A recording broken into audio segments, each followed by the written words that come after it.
जयंती मनाने का सीधे कारण है, जो जात वर्ग क्षेत्र धर्म अपने पुरखों का सम्मान नहीं करता वो कभी आगे नहीं बढ़ता।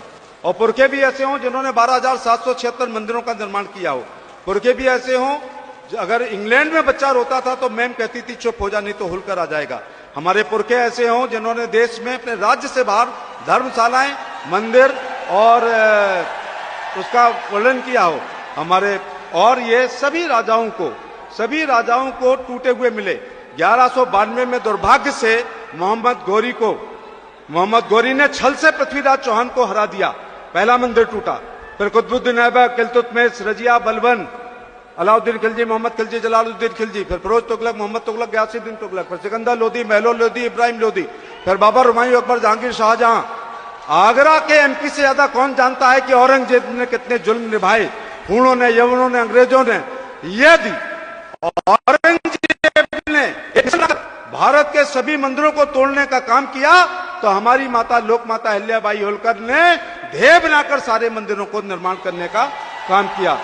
इसमें त्र्यंबकेश्वर, इसमें कृष्णेश्वर, इसमें ओमकारेश्वर, इसमें भीमाशंकर, दक्षिण के रामेश्वर, मल्लिकार्जुन, श्रीशैलम, हमारे उज्जैन ज्योतिर्लिंग, काशी विश्वनाथ उनके बहुत प्रिय था, उत्तर में केदारनाथ, तो वैद्यनाथ, तो नागेश्वर, तो सोमनाथ, तो गया जी, सब जगह अहिल्या जी ने काम करने का काम किया है।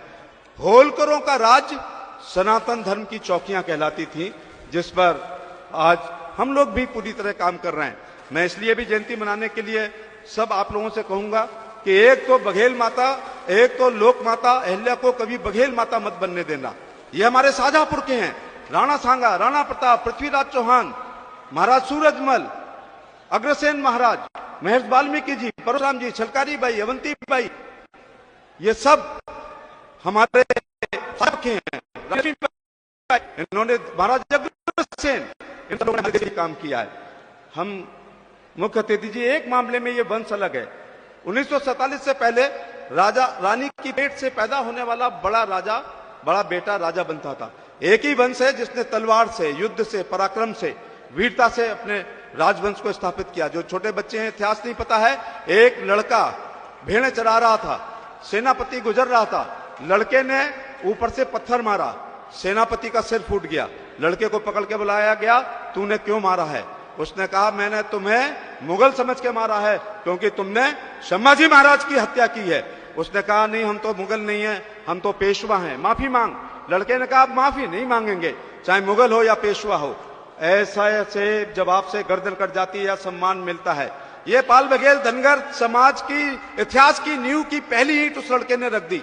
उसने कहा, फौज में भर्ती होगा। लड़का भर्ती हो गया। अगले दिन युद्ध में जीत का कारण बजा, 50 घोड़े की मनसबदारी दे दी गई। इसके बाद 66 युद्ध जीते हैं और प्रमोशन पाते पाते सूबेदार हो गया। तो जो पत्थर मार के तलवार की दम पर चरवाहा वंश को होलकर वंश में तब्दील करने वाले उस लड़के का नाम है सूबेदार मल्हार राव होलकर। फिर मल्हार राव होलकर का लड़का Khande Rao, Male Rao, Tukoji Rao, Shivaji Rao Holkar, Yashwant Rao Holkar, first, second, third, हमारे 14 राजा हुए। हम यहाँ अहिल्या जी के लिए खड़े हैं, हम होलकरों का इतिहास बता रहे हैं, अहिल्या जी का प्रवेश कैसे हुआ। शिंदे जी उसके गवाह हैं। सूबेदार मल्हार राव होलकर इंदौर के राजा बनने के बाद आपका अहमदनगर जीतने जा रहे थे, आपके गांव से गुजरे, एक लड़की पे निगाह पड़ी जो 8 वर्ष की थी, देदीप्यमान देवी जैसी। उस समय तो युद्ध में गए, लौट के लड़की के पिता को बुला के कहा, क्या मेरी बेटी, मैं इंदौर का राजा हूं, मेरे पुत्र राजकुमार खंडे राव से आप शादी कर सकते हैं? उन्होंने कहा, मैं तो भेड़ चराने वाला हूं, आप तो इंदौर के राजा हैं। मल्हार राव ने जवाब दिया, 35 साल पहले मैं भी भेड़ चराने वाला था। शादी हो जाती है। दुर्भाग्य से कुम्हेर के युद्ध में खंडे राव साहब, उनके पति, जो शहीद हो जाते हैं। अहिल्याबाई होलकर उस समय की प्रथा के अनुसार सती होने जा रही थी। सूबेदार मल्हार राव होलकर ने कहा, तुम मेरी बेटी हो, सती नहीं होंगे, मैं बूढ़ा हूं, नाती छोटा है, यदि तुम सती हो गई इंदौर पे हमले हो जाएंगे। आज मोदी जी के नेतृत्व में, योगी जी के नेतृत्व में, उपराष्ट्रपति जी के मार्गदर्शन में हम महिला सशक्तिकरण पे काम कर रहे हैं। लेकिन हमारे पुरखे मल्हार राव होलकर ने 250 साल पहले सती न होकर के इंदौर की कुर्सी पे बैठाकर महिला सशक्तिकरण का सबसे बड़ा उदाहरण देने का काम किया। मल्हार राव होलकर ने पुत्रवधू बनाई, लेकिन अहल्या जी रानी, रानी से महारानी, महारानी से राजमाता, राजमाता से लोकमाता, लोकमाता से देवी और पुण्य श्लोका बनने का काम, लंबा सफर उनने अपने पुण्य कर्मों से करने का काम किया है।